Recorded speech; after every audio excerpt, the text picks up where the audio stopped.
PSI ಹುದ್ದೆಗಳ ನೇಮಕಾತಿಯಲ್ಲಿ ಅಕ್ರಮ ಪ್ರಕರಣದ ಪ್ರಮುಖ ಆರೋಪಿ ಆರ್.ಡಿ. ಪಾಟೀಲ್ ವಿರುದ್ಧ ಮತ್ತೊಂದು ಎಫ್ಐಆರ್ ದಾಖಲಾಗಿದೆ.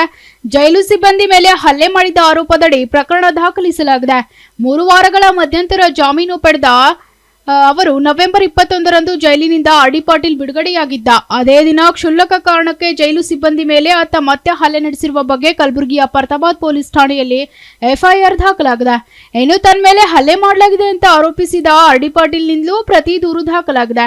ಜೈಲು ಸಿಬ್ಬಂದಿ ಶಿವಕುಮಾರ್ ವಿರುದ್ಧ ಎಫ್ಐಆರ್ ಆಗಿದೆ. ಕಲಬುರಗಿಯ ಕೇಂದ್ರ ಕಾರಾಗೃಹದಲ್ಲಿ ವಿಚಾರಣಾಧೀನ ಖೈದಿಯಾಗಿ ದಾಖಲಾಗಿದ್ದ ತನಗೆ ಸುಪ್ರೀಂ ಕೋರ್ಟ್ ಮಧ್ಯಂತರ ಜಾಮೀನು ಮಂಜೂರು ಮಾಡಿದೆ.